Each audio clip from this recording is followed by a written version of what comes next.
abantu benshi barazimye dore isengero bagiye kuzishaka bazibure nicyo ndi kukubwira ngo nze gutanga itangazo kera Imana yajyaga itubwira ati nje gukinga isengero yewe ikanabitunyuzamo ariko se ntago zageze zikingwa se ni muri Imana yaduhaye message nyinshi itubwira yuko ije guhemba no guhana ndagira ngo mumenyeshe ngo wowe niba Imana yarakuremye ukabuhamanya n'umwuka uhumeka yuko ari Imana yakuremye ndagira ngo nkubwire ngo hindukira kizwa uvana ibishimwa mu bigawa abantu batereye Imana ikizere abantu bari kumva yuko Imana itagikora ariko Imana iracyakora Imana iracyari ku ntebe yayo y'imbabazi Imana yiteguye kubabarira Imana ikunda bayikunda kandi abayishima akamuhibuye cyangwa yamusaba ifi akamuha inzoka ngo ko muri babi kandi mukaba muzi guha abana banyu ibyiza none se wo mu ijuru nazarushaho guha ibyiza ababimusabye ngo nuko ibyo mushaka ko abantu babagirira muba ariko namwe mubigirira namwe abanyu kuko Yesu arashaka yuko wongera ugahindukira ongera ibihe muri wowe wajya gukora amasengesho yo kwiyiriza ubu nukiyiriza wajya gusenga ugakora y'iminsi 7 ugakora y'iminsi 40 ubu nukiyakora igihe kirasohoye cy'abasengera data mu kuri no mu mwuka ese uracyasenga mu kuri cyangwa nugisengera mu kuri ese uracyagira neza uracyafasha uracyagaburira abashonje uracyambika ipfubyi uracyane message kuvuga ngo nta juru y'umusambanyi ribaho nta juru y'umwibone ribaho nta juru y'umutinganyi ribaho nta juru y'ujya mu bapfumu ribaho nta juru y'ukorakora ribaho nta juru y'umuntu ugira akaboko karekare ribaho nta n'ijuru y'umuntu ugambanira igihugu ribaho ndabihamya neza ndi mu isi y'umwuka wera ko hagiye kubaho urusengero rumwe niziba nyinshi nizizarenze 2 ariko wakijijwe inzira zikire nyabagendwa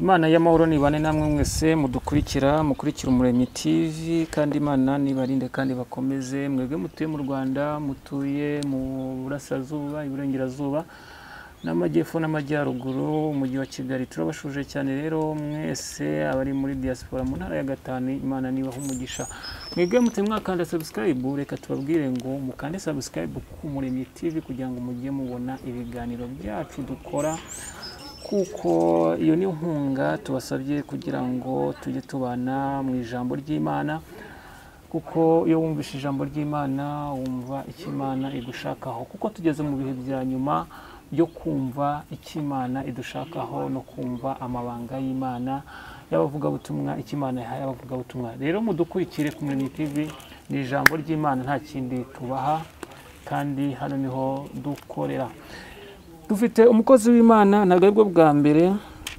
twamwakira ku Umuremyi TV ubushize twaramwakiriye none yagarutse agarukanye ubutumwa bukomeye cyane reka tumwakire adusuhuza natwibwira kugira ngo dukomeze na gahunda Yesu nashimwe Yesu ashimwe Yesu ahimbaza amazina ni yayandi n'ubundi nitwa Nduwimana Jean Claude nyirijuru yanyise Dawidi hanyuma kandi ndi umusore uri ku isoko ry'Imana kandi ndi umuvuga butumwa ndi umubwiriza butumwa bwiza bwa Yesu Kristo ndi umunyamasengesho n'ibindi Imana ishoboje gukora nabyo ndabikora Imana ishimwe kandi Imana ibahimigisha Imana iguha umugisha kandi Imana ikurinde mukozi w'Imana uri umusore uvuze ko uri umusore ntabwo se nta sheri wari wajyuna wenda ngo ntabwo so ibintu by'Imana rero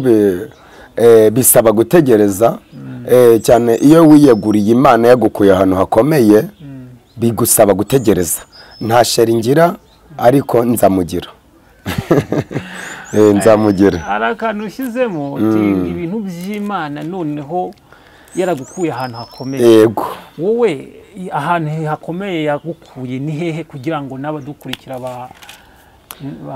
so rero bisabye ko musabye ko mbanza kuvuga ubuhamya ariko reka tubutangiriza ku ijambo ry'Imana sinzi ya ntacyo bitwaye Mana turagushime turaguhimbaje mu izina rya Yesu Kristo w'i Nazareti, reka imbaraga zawe ziganze, reka gukomera kw'ijuru kuboneke mu izina ry'uwera w'Abisirayeli, gukomera kw'ijuru kuganze kandi imbaraga zawe n'amavuta yawe biboneke. Mana, nongeye gusenga cyane, mpamagaje imbaraga z'ijuru, mpamagaje umwuka wera, mpamagaje ijambo ryawe, mpamagaje gukomera, mpamagaje amavuta yawe, kandi mpamagaje ubutware, ubutegetsi budahangarwa, uburinzi bingote kandi bitwuzure mu izina rya Yesu Kristo w'i Nazareti. Uko Mwami Imana waratubwiye ngo ukunda abagukunda kandi abagushakana umwete bazakubona. Reka bateze amatwi yicano Umuremyi TV ubagirire neza mu izina rya Yesu. Abari mu mpande enye z'igihugu ndetse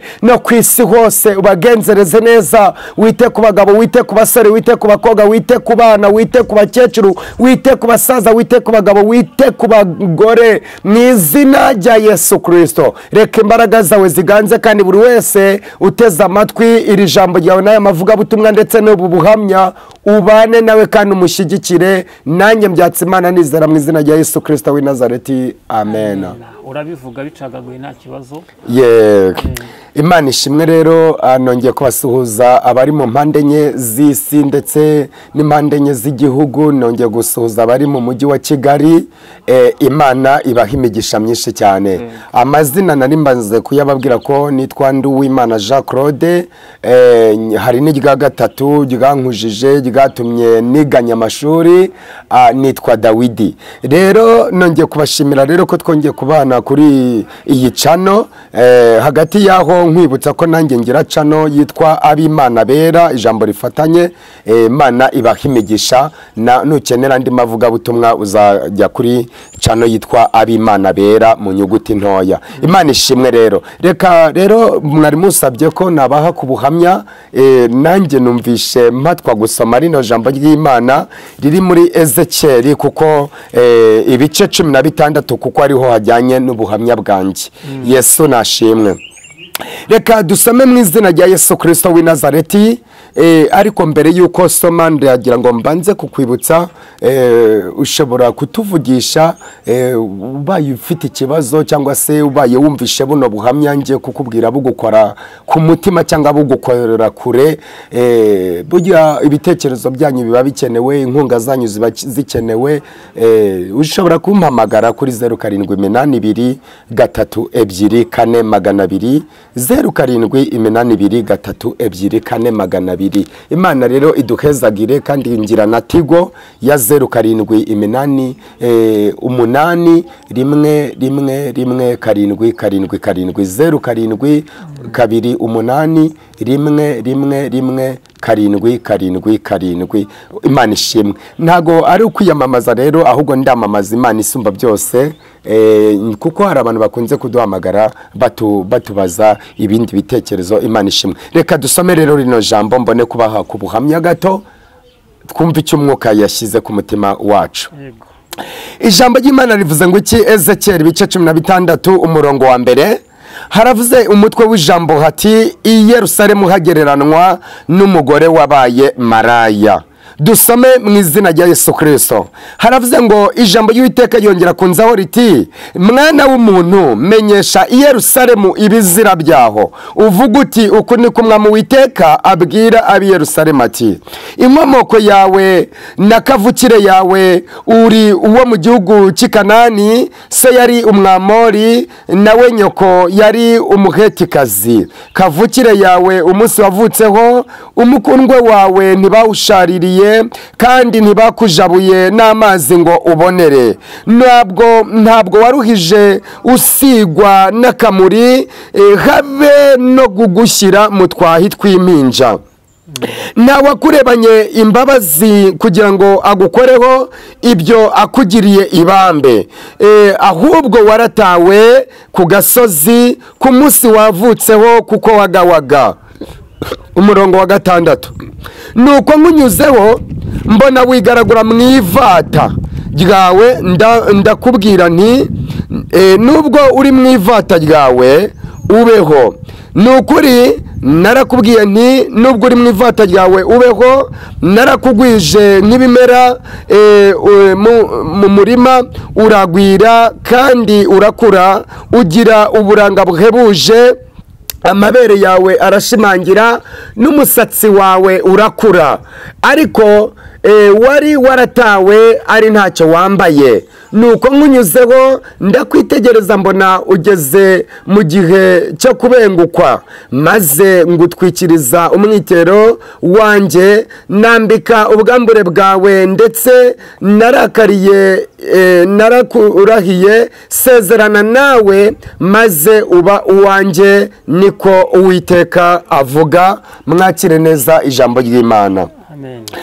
Ijambo ry'Imana ritweretse uyu mwana w'umukobwa watawe, kandi agatabwa n'umuryango, agatabwa n'ababyeyi, kandi mu by'ukuri yari yabyawe n'abantu bagiye batandukanye. Tubonye neza ko se yari umwamoni, nyina ari umuhetikazi, ariko Bibiliya ivuze ngo iki? Uwiteka ngo yanyuze kuri uriya mwana asanga yatawe n'ababyeyi be, hanyuma ntibamukorera iby'ubwana, ntibamwambika, ntibamwitaho, ntibamuvuganira. Ariko Bibiliya ivuze ngo iki? Iratubwira ngo Uwiteka anyuze kuri uriya mwana asanga yaratawe, hanyuma ngo amunyuzeho, ngo aramubwira ngo nabeho. Haleluya! Nubwo watawe, nanjye meze gutyo, meze nk'uwo mwana, nanjye naratawe.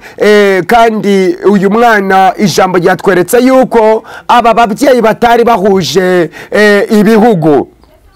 Umubyeyi w'umupapa, igihugu cy'iwabo cyari cy'Abamori, icy'iwabo w'umukobwa cyari cy'Abaheti. Hanyuma iki gihugu cy'Abamori ndetse n'Abaheti ntabwo byari byemerewe kubyarana, ariko noneho igihe kimwe ngo haza kuba icyo kintu kimeze nka agisida, barabyarana. Bamaze kubyarana, umusore w'Umumori arareba akabona ntacyura umwana babyaye, araza kwicwa mu gihugu cy'iwabo. Umuhetikazi arareba abona ntacyura umwana babyaye, abona nawe ari bumererwe nabi, hanyuma bombi bahitamo kujya gute? Kumuta.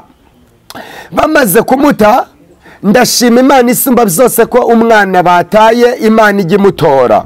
Yesu rero ngo yanyuze kuri uyu mwana w'umukobwa, ngo aramureba, aramwitegereza, abona ari kwigaragura mu ivata, abona ari mu ngorane, ari ryo vata, abona ari mu bibazo, abona ari kwigaragura mu buzima bubi, mu bukene, abona ari kwigaragura mu ngorane, kandi ngo yaratawe, ngo nta nicyo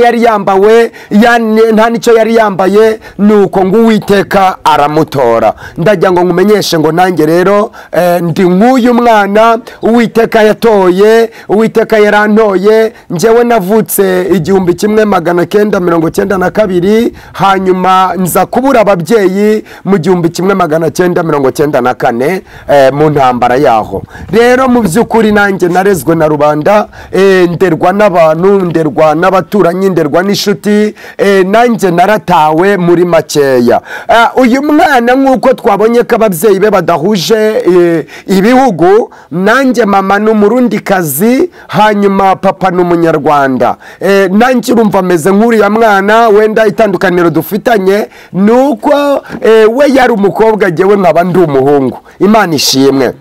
Mu nyuma naje kugenda nderwa n'abantu, ariko hagati yaho ndi umwana warokokeye mu rusengero rwa Deperi ahantu hitwa Mugati, mu karere ka za Bugesera, kuko murumuna wa mama niwe mbashije kuba afite ubu yamaye makuru, ambwira neza ko ngo bariho bavoma ku mugezi muri icyo gihe cy'intambara, hanyuma ngo urusasi rubaca ku mutwe ruvuza ubuhuha, hanyuma arangije ngo ahita yirukanka n'abantu bari bari kumwe bari kuvomana, ngo ahita yirukanka aracika, batamajerekani baragenda.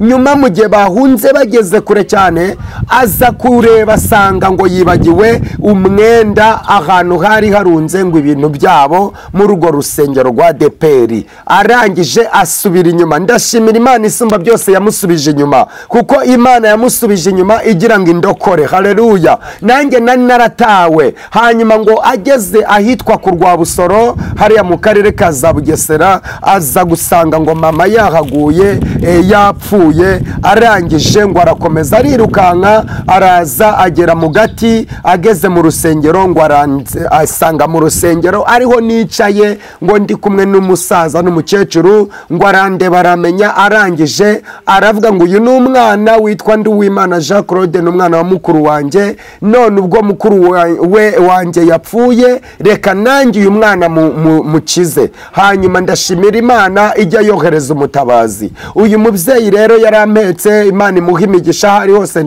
ndamushimiye. Kandi n'abandi mwese mwagiye mugerageza kungirira neza mukanyitaho mu nkunga zanyu, wampaye 1000, wampaye 100, wampaye 500, 5, ibihumbi 10, 20, 50, mwese ndabashimiye. Imana ibaha imigisha ku nkunga mwagiye muduha, zagiye zituma dukura tukarinda tungana uku nguku. Imana ibaha imigisha myinshi cyane. Mbonereho kandi no gusaba n'imbabazi n'abantu nagiye nkosereza, tutagiye tubana neza, tutagiye twuzuzanya. Imana imbabarire, ndetse namwe mu mbabarire abantu tutagiye tubana neza. Hanyuma rero nkunze kuvuga ubuhamya, ariko msaba n'imbabazi kuko nta muntu uba ku isi adakosa. Amahirwe yanjye njya ngira nuko Imana ibishyize kuri uru rubuga nkoranyambaga kugira ngo mbashe no kubona gusaba imbabazi abantu munzi. Nagiye nyura mu buzima bubi bukakaye, nabaye mayibobo, naraye mu bizu bidakingwa, naraye mu ngarane, nari ibiryo byo mu ngarane, nabaye umukarane, nabaye umushumba w'inka n'intama n'ihene, nabaye yemwe umukozi, umuboyi wo mu ngo. Ndagira ngo mbabwire ngo abantu tuba twaragiye tubana baratandukanye. Niyo mpamvu niboneyeho kwisabira n'imbabazi ku muntu wese wagiye mbonaho amakosa. Imana rero ibaha imigisha. Mama rero murumuna wa mama akimpa mu mugongo ngo agisohoka mu muryango w'urusengero, ambwira ko ngo bamurashe isasu ryo mu rubavu, ariko jewe yantaye mu mugongo ayampetse. Hanyuma rero ngo arakomeza arahunga, aragenda agera ahantu mu nkambi, ambana mu nkambi. Hanyuma aza kuza kubona ahantu papa yabaga. Hanyuma rero ngo aranjyana ngejejeyo, papa aranyihakana. Aravuga ngo nta mwana witwa Nduwimana Jean Claude agira, kandi wibuke mama w'umurundi kazi yari yapfuye ariko papa asigaye. Hanyuma rero aho ngaho hari kwa nyogokuru, aranjyana ngejejeyo, baranyanga batinda kuntora, mbega bakajya banderesha mu buzima bukakaye cyane, kuko jye nabaye ku rubaraza igihe kingana n'amezi 3. Ni urubaraza nindi ndakubwira cya kindi biti gituti cyangwa fondasiyo ya narirayeho. Rero mbega nanyuze mu buzima bukakaye cyane. Ubu tuvugana ndashimira Imana isumba byose. Niyo mpamvu iri zina Dawidi, Imana ikimara kumamagara kuyikorera kugenda mu masoko ndangurura, kuko nagiye mbumuvuga butumwa mu masoko ndangurura mbwiriza ubutumwa bwiza bwa Yesu Kristo. Imana yanumye ku bantu imbwira ngo ngende mbwiriza abantu kwihana, bareke ibyaha, bareke ingeso mbi, mbwiriza abasambanyi bave mu busambanyi. Ndagira ngo ngumenyeshe ngo Imana nanjye yankuye mu busambanyi, kuko igihe nari ntakibana na papa na ba nyogokuru na ba sogokuru, papa yarantaye yigira muri Zaire. Agezeyo ngo indege itera nijoro ngo igenda irasa muri icyo gihe cy'intambara. Hanyuma rero arangije ngo apfira muri Burende.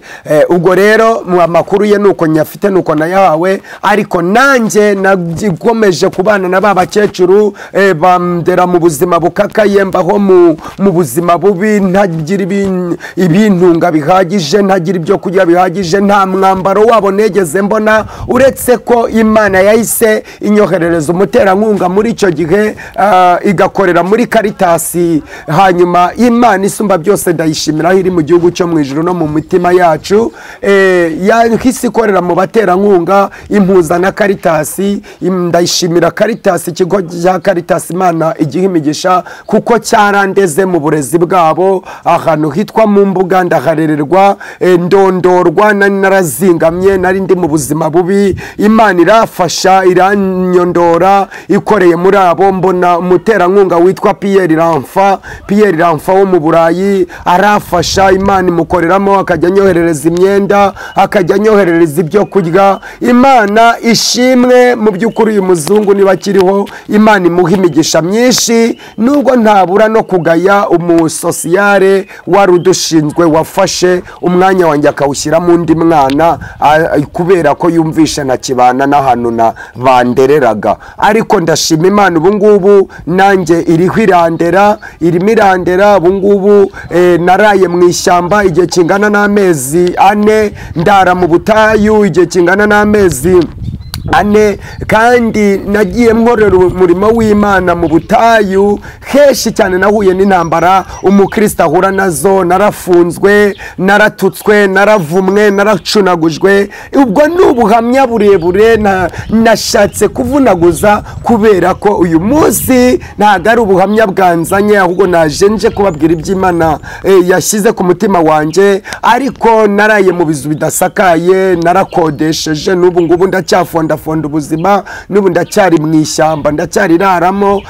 Ariko Imana isumba byose yarangondagondeye, umfasha mbasha kuba nakodesha. Nanjye Imana niziringiye ko izampa inzu yanjye. Rero Imana yankuye mu busambanyi, yankuye mu bwibone. Najyaga nibona nkadefiriza udusatsi, nkakubitaho iherena ku gutwi, nkaba umusitari, nkiyandika ku maboko. Ariko ibyo byose narihanywe, Yesu yarambabariye. Namwe mwese mukiri muri izo ngeso mbi cyangwa mukiri muri ibyo byaha, najya ngo mbabwire nze ngo Yesu ni umwami, kandi Yesu aratabara. Nawe ubivemo kandi ukora ibyiza bishimwa n'Imana, uzabona ubugingo. Haleluya. Imana rero ishimwe yankuye kure. Niyo mpamvu nakubwiye ngo ni Dawidi, kubera ko nabaye mu ishyamba, nagiye nyoborayo za gurupe igihe kirekire, imyaka 7. Jewe ndi umuntu wagiye urwana n'intambara z'amadini cyangwa se z'amatorero,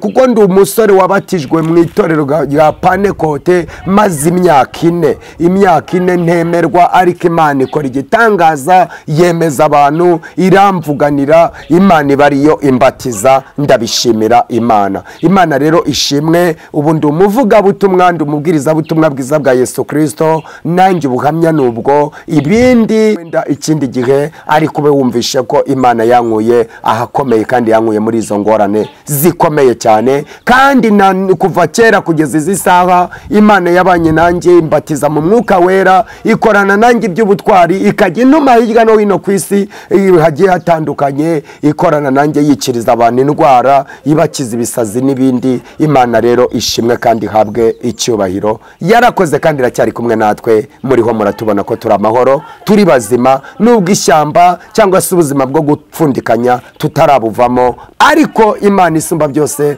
nzi neza ko igitanga abaterankunga izongera impe abaterankunga nk'uko yanabikoze na kera. Imana ishimwe, ibyo dushaka kugeraho tuzabigeraho. Yesu abaha imigisha.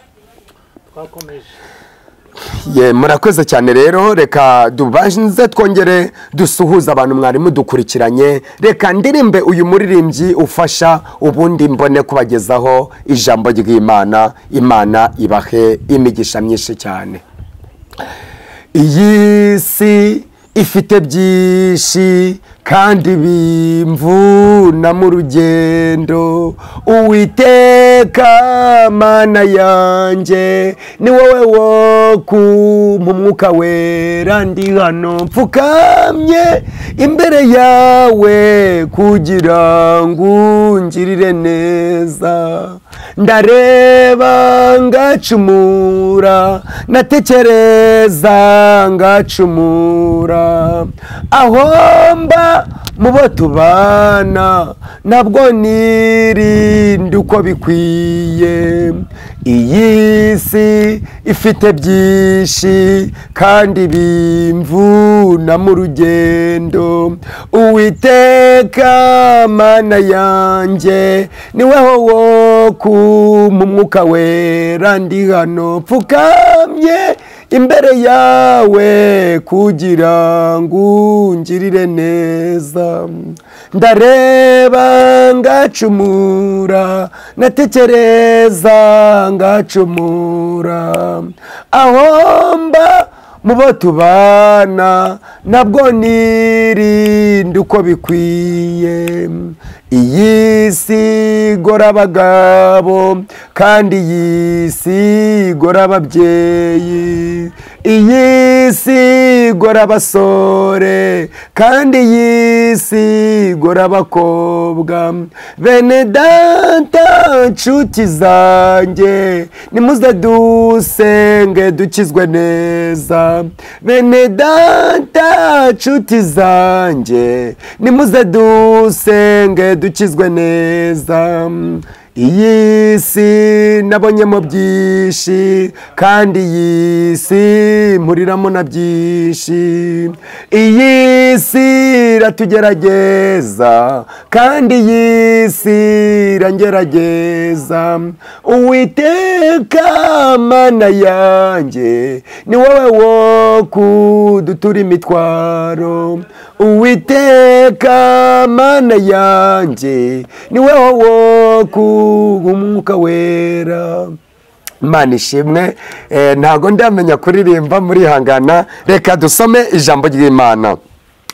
Yesu nashimwe. Rero nongeye gusuhuza abari mu mpande enye z'igihugu, nongeye gusuhuza abari ku isi hose, abari za Canada mubasha kudukurikirana, Imana ibaha imigisha myinshi, abari muri Amerika, abari muri Afurika y'Epfo, abari mu majyepfo, mu majyaruguru, iburengerazuba n'iburasirazuba. Nagira ngo mwegere televiziyo zanyu ndetse mwegere amacano yanyu, tubashe kwiga iri jambo ry'Imana, twumve icyo Uwiteka agushakaho kandi twumve icyo Uwiteka ashaka ku bantu be. Haleluya. Abantu batereye Imana icyizere, abantu bari kumva yuko Imana itagikora, ariko Imana iracyakora. Imana iracyari ku ntebe yayo y'imbabazi. Imana yiteguye kubabarira. Imana ikunda abayikunda kandi abayishakana umwete bazayibona. Reka dusome ijambo ry'Imana rero dusanga muri Matayo ibice 7 umurongo wa 7. Reka turisome mu izina rya Yesu twumve icyo havuga. Reka dusome mu izina ry'Uwiteka Imana.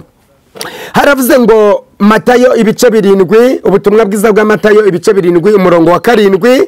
Reka dusome mu izina rya Yesu. Haravuze ngo musabe muzahabwa kandi mushake muzabona, mukomange ku rugi muzakingurirwa, kuko umuntu wese usaba ahabwa, ushatse abona, nukomanga ku rugi agakingurirwa. Mbese muri mwe hari umuntu umwana we yamusaba umutsima akamuha ibuye, cyangwa yamusaba ifi akamuha inzoka? Ko muri babi kandi mukaba muzi guha abana banyu ibyiza, none se wo mu ijuru ntazarushaho guha ibyiza babimusabye? Nuko ibyo mushaka ko abantu babagirira muba ariko mubigirira namwe abanyu, kuko ayo ariyo mategeko y'ibyahanuwe. Mwakire neza ijambo ry'Imana.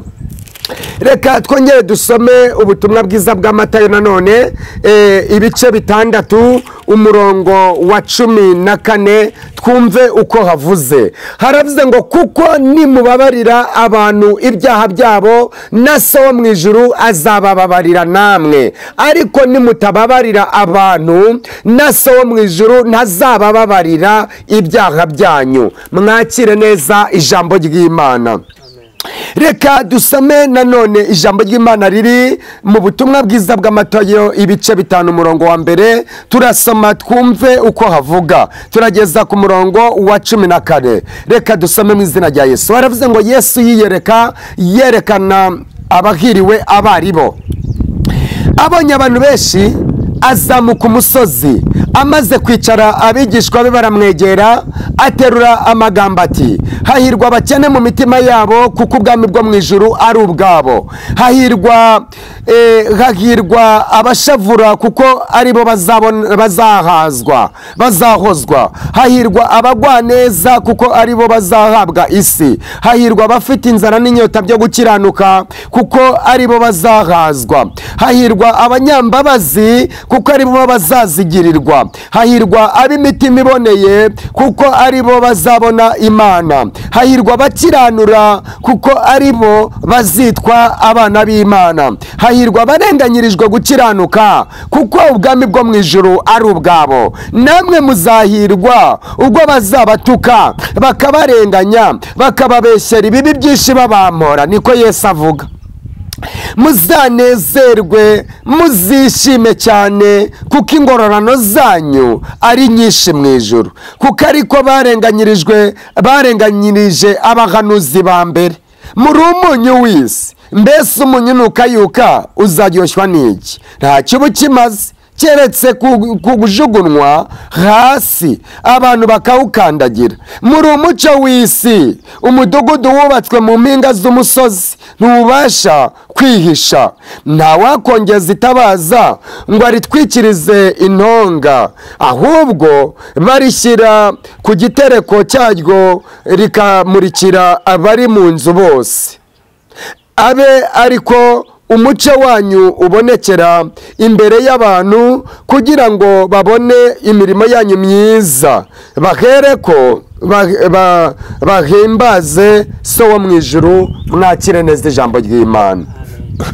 Bibiliya itweretse abahiriwe abaribo. haleluya.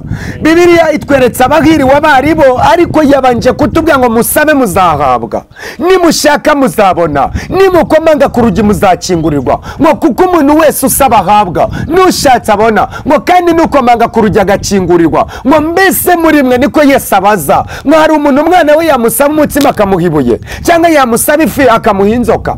ngo ko muri babi kandi mukaba muzi guha abana banyu ibyiza, none se wo mu ijuru nazarushaho guha ibyiza ababimusabye? ngo nuko ibyo mushaka ko abantu babagirira muba ariko namwe mubigirira namwe abanyu, kuko iyo ariyo mategeko y'ibyahanuwe. bisobanuye iki? niba ashaka kungirira neza, nanjye ndagomba kugira neza. haleluya. kandi gutanga biruta guhabwa. niba ashaka yuko wandengera cyangwa narengerwa, nanjye ndasabwa kuba ndengera abandi. Imana ishimwe. akenshi dukunze kuvuga ibintu wenda ntitubikurikize cyangwa ngo tubishyire mu bikorwa, cyangwa se n'ababyumva n'ababwirwa ntibashyire mu bikorwa. nkunze kubona abantu bamamagara kuri zira nimero navuze hejuru, bambwira bati mukozi w'Imana dusengere. mu by'ukuri bo barashaka kugirirwa neza n'Imana, ariko abantu bo muri iki gihe bagwije kumva icyo Imana ishaka ko kubakorera, ariko ntabwo bagwije gushaka kumva icyo Imana ishaka ko bakora.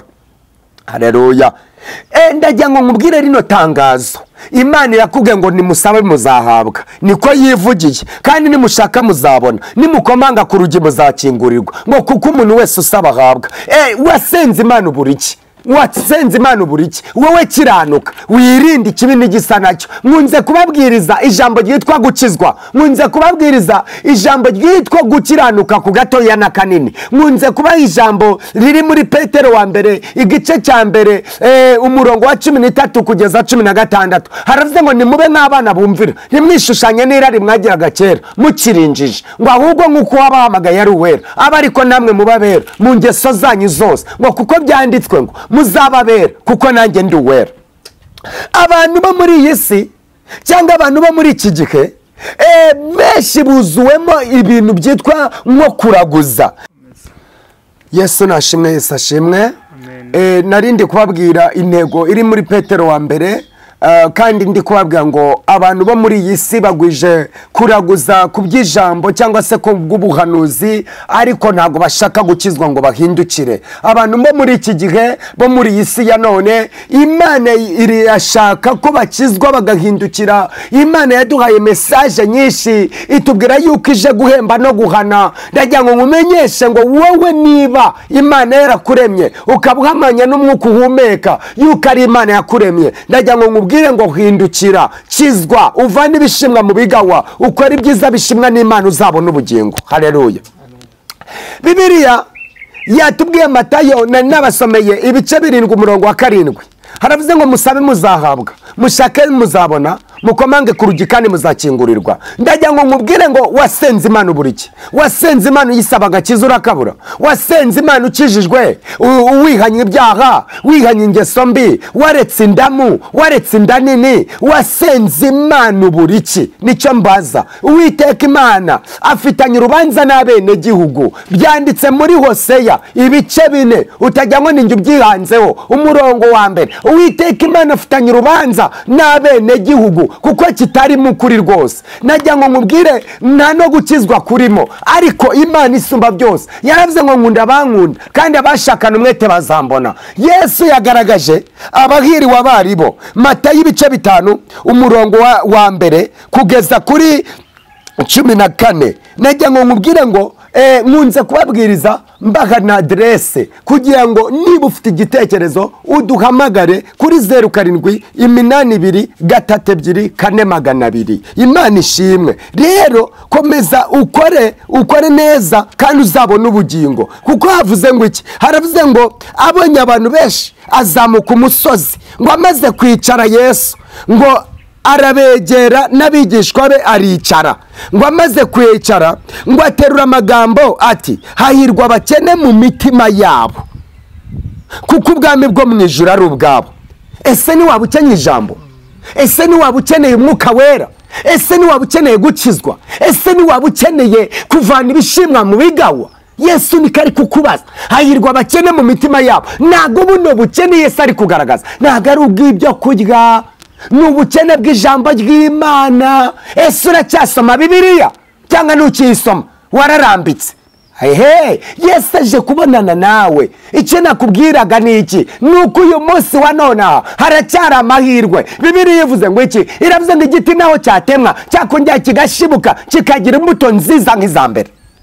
Haleluya. Yesu arashaka yuko wongera ugahindukira, ongera ibihe muri wowe. Wajya gukora amasengesho yo kwiyiriza, ubu ntukiyiriza. Wajya gusenga ugakora y'iminsi 7, ugakora y'iminsi 40, ubu ntukiyakora. Ongera. Yesu aragushaka. Yesu arashaka kongera kubana nawe bundi bushya. Imana ishaka kongera gutanga imbaraga rovekire sayine Imana bundi bushya ku buzima bwawe. Haleluya. Wa mubyeyi we wajya gusenga Imana ukiyiriza ubusa, none wasenganye n'abazima babi barakuzimya, batwara amatarano yawe. Uwagiraga inzozi nziza ntukizigira, wagiraga amayerekwa mazima ntukizigira. Ndagira ngo nkubwire n'amayerekwa mazima wagiraga ntukiyagira. Imana imaye message kubwira ngo ongera wiyiriza ubusa, ongera usenge, ongera usome ijambo. Ijambo ni inkota ryica kandi rigakiza. Haleluya. Ni inkota ityaye. Uyu munsi Uwiteka gufite message zivuga ngo subira mu bihe, ongera ugaruke ravekire sayine. Uyu munsi Imana irashaka ko wakiranuka ku gatoya na kanini. Niyo mpamvu ndi kukubwiriza nkubwira nanjye nibwira. Abantu benshi barazimye, dore isengero bagiye kuzishaka bazibure. Nicyo ndi kukubwira ngo nze gutangira itangazo.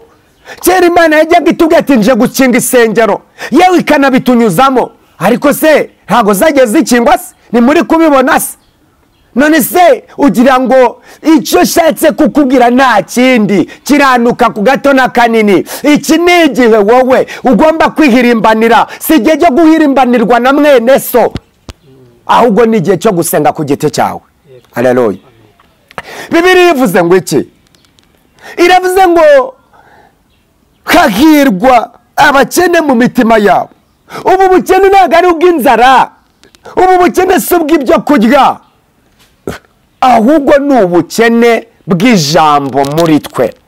Ni ubukene bwo kudatunga umwuka wera, ni ubukene bwo kudasenga Imana by'ukuri. Kandi Yesu yavuganye n'umusamariyakazi aramubwira ngo igihe kirasohoye cy'abasengera Data mu kuri no mu mwuka.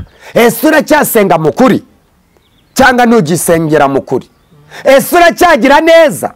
Uracyafasha? Uracyagaburira abashonje? Uracyambika imfubyi? Uracyarengera abapfakazi? Uracyita ku bantu bari hirya no hino batagira aho kuba? Najya ngo nkumenyeshe ngo Imana iragukeneye kandi Imana iragushaka. Haleluya. Jambo ryaremwe ngo nkunda abankunda kandi abashakana umwete bazambona. Nudakunda mwene so n'Imana ntabwo uzaba wayikunze, kuko Bibiliya ivuze ngo iki? Bibiliya ivuze ngo uwanga mwene se n'umwicanyi. Nutankunda ntabwo uzaba wakunze yamamagaye, ntuzaba wakunze imbamo. Yesu ashimwe.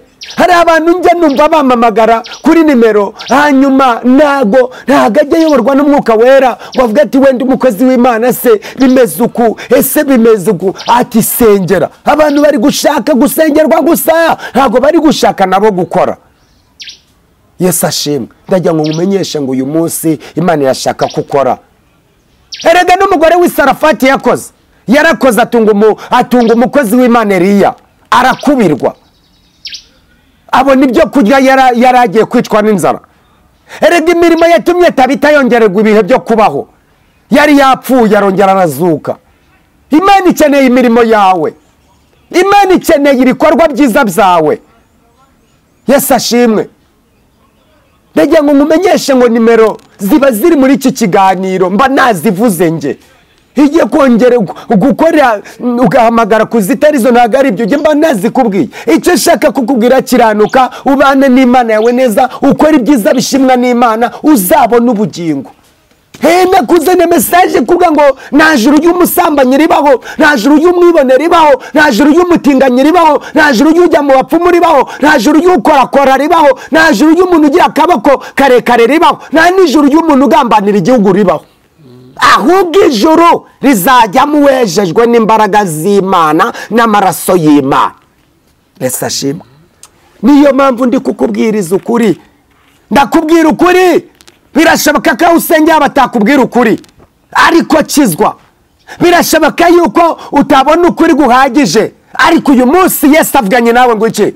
Arakuvuga ngo niwemera ukumva ijwi ryanjye, niwinangira umutima nk'uko mwinangiye Mareba no ku munsi Masa mu butayu. Niba ujya ngo ndakubeshyura bisanga muri Zaburi ibice 95. Haleluya. Ukomeze usome wiyumvire. Bibiliya ivuganye nawe ngo hahirwa abakene mu mitima yabo, kuko ubwami bwo mu ijuru ari ubwabo.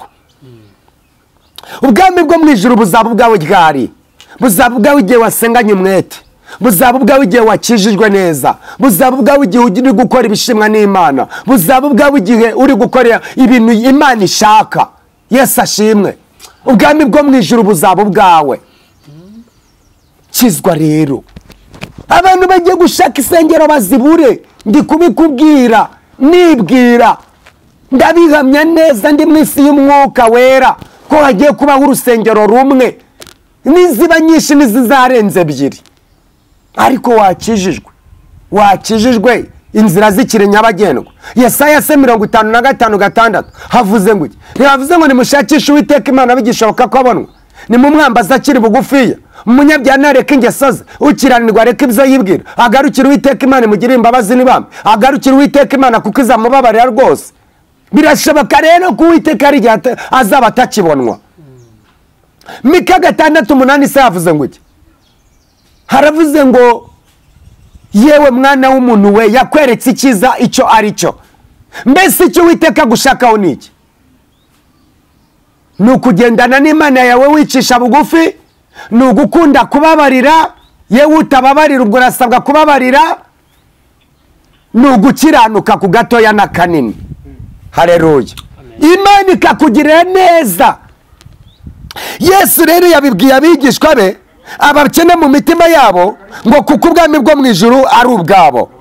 Ngo hahirwa abashavura kuko aribo bazahozwa.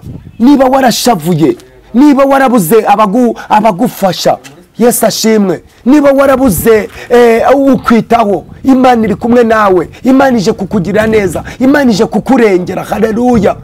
Ndagira ngo mubwire ngo Uwiteka afitanye nawe ibitekerezo byiza, numukorera, nuba bugufi bwe, nuba mubye, Imana ije kubana nawe. Haleluya. Kuko yaravuze ngo nkunda bashakana umwete bazambona. Imana ije kubana nawe, nukiranuka, niwera imbuto zikwiriye abiganye, nuko ari byiza. Bibiliya yakubwiye ngo abashavura bazahozwa, ngo kandi hahirwa abagwa neza. Ese uracyagira neza ko imirimo y'abera izibukwa? Ibitabo by'Imana nibaza ari 3. Harimo igitabo cy'ubugingo ari cyo cya mbere, harimo igitabo cya kabiri ari cyo cy'imirimo wagiye ukora, harimo n'igitabo cyo gucirwa imanza. Ese muri ibyo bitabo wanditse mu kihe? Ese byose ubirimo? Ese byibuze uri muri bibiri?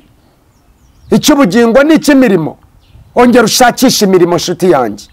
Ntabwo naje kugusabiriza hano, ariko n'ubundi n'inkunga yawe nayo uyiduhaye twayifata. Yesu ashimwe.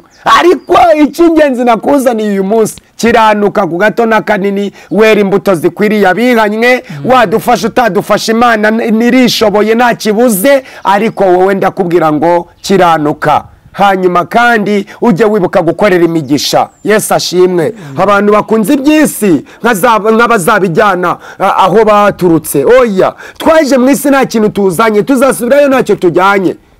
Korera Imana mu by'isi, ushakisha imirimo izaguha imigisha, kuko Yesu yakubwiye ngo hahirwa abagwa neza kuko aribo bazahabwa isi. Niba ugira neza uzahabwa isi. Isi uzahabwa ntabwo ari iyi turimo, ni isi nshyashya itagirwamo ibyaha, itakibamo gupfa.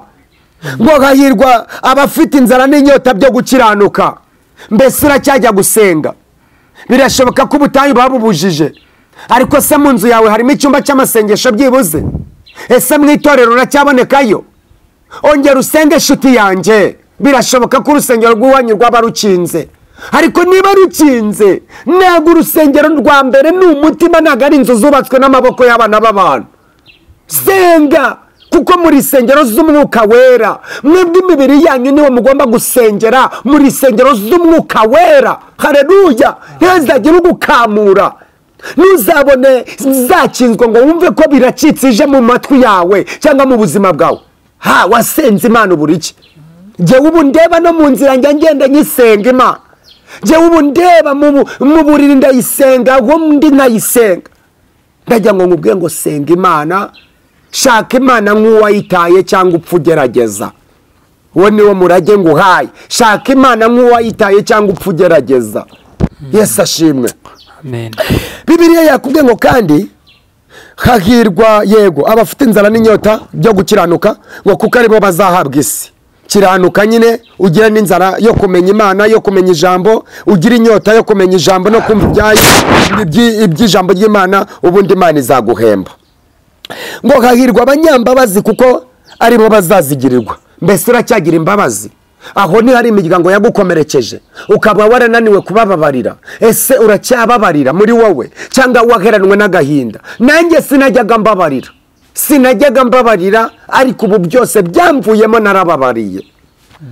Baze kama nk'umwana natangiye nguhereza ubuhamya bwanjye haruguraho. Ni umwana wagiye utabwa, niyitabweho n'imiryango, na n'ubu ikaba itazi ko mbaho cyangwa na kimwe, hakaba nta n'umwe wamenya, ariko nkaba naramenywe n'isumba byose. Nawe humura, nubwo watawe, nubwo waretswe, nubwo ntacyo babona ko ngo umaze, ariko Imana ije kukikumarira. Haleluya. Imana ije kukikumarira. Humura, umwana banga niwe ukura. Humura, uzatabarwa. Babishaka batabishaka uzatabarwa. Wayisenga, uyisenge, wongera ibihe, unakube. Niba wagiraga 4 ugira 8, niba wagiraga 8 ugira 12, kuko hano imbere hagiye guca uwambaye imbaraga z'Imana n'umwuka wera ndetse n'ijambo ry'Imana. Haleluya. Yajya ngo mumenyeshe ngo kiranuka, ijambo ry'Imana rigisomwa, kiranuka Bibiliya itarahindurwa. Kiranuka ukora ibyiza bishimwa n'Imana uzabona ubugingo, kuko izi Bibiliya isezerano ryera bagiye kuzihindura. Kiranuka inzira zikiri nyabagendwa. Bibiliya yakubwiye ngo rero ugira imbabazi. Muntu utababarira ntazabona ubugingo. Muntu utababarira ntazigera yinjira mu bwami bw'Imana. Haleluya. Ngo kandi kubabarira kwawe nawe bizatuma ubabarirwa n'Imana isumba byose. Si umwana w'umuntu uzakubabarira, ni Imana. Hanyuma Yesu yavuze ngo hahirwa ab'imitima iboneye ikeneye kubona Imana, ngo kuko ariyo izabona Imana. Imitima iboneye, imitima ihora yiyejeje, imitima ihora ikijijwe, imitima ihora ikora ibyiza bishimwa n'Imana, imitima ihora yatuye itajya ihora mu byaha, iyo ngiyo izabona Imana. Bibiliya ivuganye nawe ngo iki? Ngo hahirwa abakiranura, ngo kuko bazitwa aribo bazitwa abana b'Imana. Ese uracyakiranura? Ese uracyaca urubanza rutabera? Cyangwa uragera ahantu ugasanga bararenganya umuntu nawe ukamurenganya? Yesu ashimwe. Imana yashaka kukiranura, aho uracyagera. Bibiliya yarivuze ngo iki? Yari kubwiye Matayo 5 umurongo wa mbere niho twatangiye dusoma. Yesu yerekana abahiriwe abaribo. twari tugeze ku murongo wa 7 yavuga ngo hahirwa abanyambabazi kuko aribo bazazigirirwa. 8 yaravuze ngo hahirwa ab'imitima iboneye kuko aribo bazabona Imana. 9 haravuze ngo hahirwa abakiranura kuko aribo bazitwa abana b'Imana. Narindi kubaza ngo mbese uracyakiranura, mbese uracyakizwa, mbese uracyafite imitima iboneye? Yesu ashimwe. Ese uracyakira urubanza rutabera? Imana ishimwe tugirire neza. Umurongo w'10 ariko bakiranura ngo bazitwa abana b'Imana, nibo bazaba abana b'Imana. Kiranura nusanga bene so bari gupfa ubusa ubakize, wirinde gusukamo amagambo mabi. Yesu ashimwe. Ubundi Imana izibona aho ihera nawe kurengera. Imirimo y'abera izibukwa, nibyo natangiye nkubwira hejuru. Hanyuma 10 yaravuze ngo hahirwa abarenganyirijwe gukiranuka kuko ubwami bwo mu ijuru ari ubwabo. Nurenganyirizwa gukiranuka, ndabizi dusenga batabyemera, dusenga noneho Satani yinjiye mu murimo w'Imana, abenshi ari kubita abateka mutwe. Ntago turi abateka mutwe, turi abasizi basiga bagasiganuza ibya Kristo, dusiga iby'Imana bigasigara byibukwa. Yesu ashimwe. Ntago twaje guteka imitwe ahangaha, ahubwo Uwiteka afitanye imanza n'abenegihugu. Niko nakubwiye, uraza kubisanga muri Hose y'ibice 4 murongo wa 1 uhasome wumve.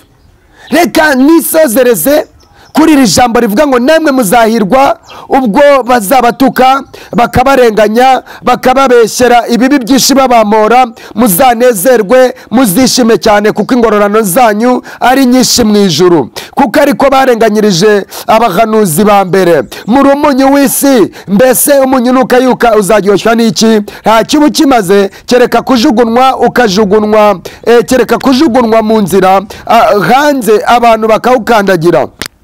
Muri umuco w'isi, umudugudu wubatswe mu mpinga z'umusozi ntubasha kwihisha. Nta wakongeza itabaza ngo aritwikirizeho intonga, ahubwo barishyira mu gitereko cyaryo rikamurikira abari mu nzu bose. Aba ariko umucyo wanyu ubonera imbere yanyu kugira ngo babone imirimo yanyu myiza, bahere ko bahimbaze so mu ijuru. Mwakire neza ijambo ry'Imana. Ijambo ry'Imana rero rirakubwiye ngo uri umunyu w'isi kandi uri umucyo w'isi. Yesu yatanze urugero aravuga ngo nta wakongeza itabaza ngo aritwikirizeho intonga. Mbega ntiwacana buje ngo uyishyireho igiseke cyangwa umufuniko wacyo. Oya, ahubwo ibyiza ngo nuko wamurika ukamurikira bose. Yesu ashimwe. Kandi Yesu yongera gutanga urugero ngo muri umunyu w'isi, ngo mbese umunyu nukayuka uzaryoshwa n'iki? Ngo nta kibu kimaze ngo kereka kujugunwa mu nzira abantu bakawukandagira. Imana irashaka imirimo myiza ku buzima bwawe, Imana irashaka agakiza ku buzima bwawe. Ndajya ngo nkubwire ngo wagenze amahanga ugenda isi yose, ariko nta hantu wegeze usanga bagurisha agakiza. Ntaho wegeze ugasanga bari kukagurisha. Wagenze isi yose, ugenda amahanga yose. Niba utaranarenga u Rwanda nta kibazo, no mu Rwanda uharebere. Niba utararenga muri Uganda na Canada, ariko nta hantu bagurisha iki? Agakiza. Imana ni ikakwihera. Waratambagiye isi yose, nta hantu wegeze ubona bagurisha umwuka wera.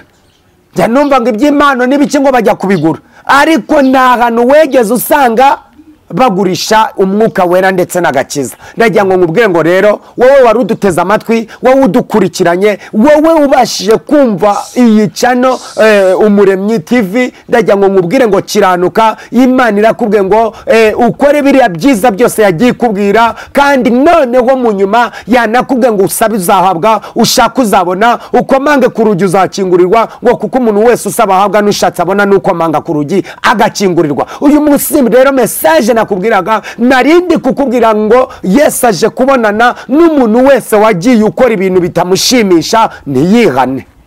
Yego, Yesu agiye kubarana n'umuntu witwa umurozi, Yesu agiye kubarana n'umuntu witwa umusambanyi, Yesu agiye kubarana. Kandi mu barozi hari n'abagiye gutaha, hari abagiye gucyurwa bagataha kuko banze kwihana. Yesu yarabagerageje, harabasuzuma, aboherereza agakiza, banga kukakira. Ndagira ngo nkumenyeshe ngo iki, akabarozi gasubiyeho, akabarozi karaje kamenyekane, akabasambanyi nako kaje kumenyekana, akabibone banze guhindura bagahindukira bakanga gukora ibyiza bishimwa n'Imana, ubwibone bakabushyira imbere, nako kaje kugaragara. Akabajya mu bapfumu, akabatinganye, nako kaje kugaragara. Ndagira ngo ngumenyeshe ngo buri wese agiye kwerekana Imana ye yasenze iyo ariyo, Imana ye yakoreye igiye kwiyerekana. Niyo mpamvu nakuburiraga mubwira ngo niba utarakoreye Imana neza, niba utarakiranutse kiranuka, kandi niba wavangavangaga amasaka n'amasakaramentu bivemo, aho gukorera Imana uzabona ubugingo. Reka sozereze muri Yobu.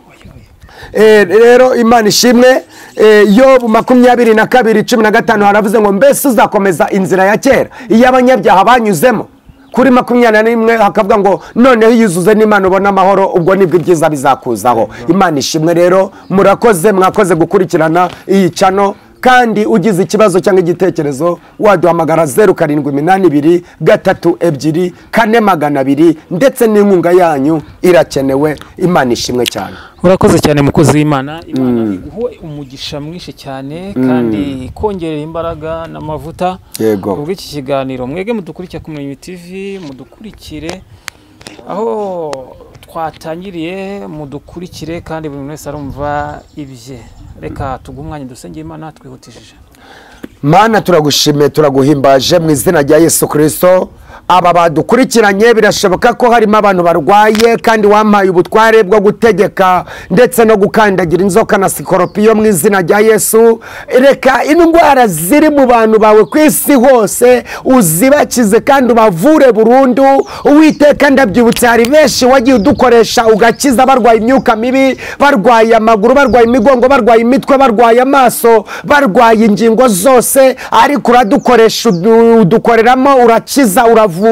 Reka n'aba bakurikiranye iyi channel bose, Mwami Imana isumba byose, buri wese uzakorera imigisha, kandi buri wese uzatega amatwi, kandi buri wese ubasha kuba umuterankunga kumva ijambo. Mwami Imana umushyigikire, usubize ibyifuzo bye, ukize uburwayi bwe, kandi inyatsi zikure muri bo, kandi imyuka mibi uyikure ku buzima bw'abantu. Abarozi bakize Mwami bakure ku bantu, kandi abarozi bahagakiza, abasambanyi bahagakiza, abibona bahagakiza, abatinganyi bahagakiza, abagambanira isi yose bahagakiza mu izina rya Yesu Kristo. Reka wongere kugera ku bari mu bitaro, ugere ku barwaye, ugere ku fungwa, bose bagenzereze neza. Buri wese ufite ibibazo ndetse n'ibyifuzo byiza gukeneye kandi agushaka, reka akizwe nawe, kandi abatarabatizwa mu mazi menshi nabo babatizwe kugira ngo bazabone ubugingo. Urakoze, urengere Abarabu, urengere abazungu, urengere abantu bagiye batandukanye mu izina rya Yesu Kristo. Imbaraga zawe ziboneke kuri bo, kandi ubwiza bwawe buganze, kandi integetse bibi byose byabarwanyaga bituma badakizwa bongere bahindukire bakizwe mu izina rya Yesu Kristo w'i Nazareti.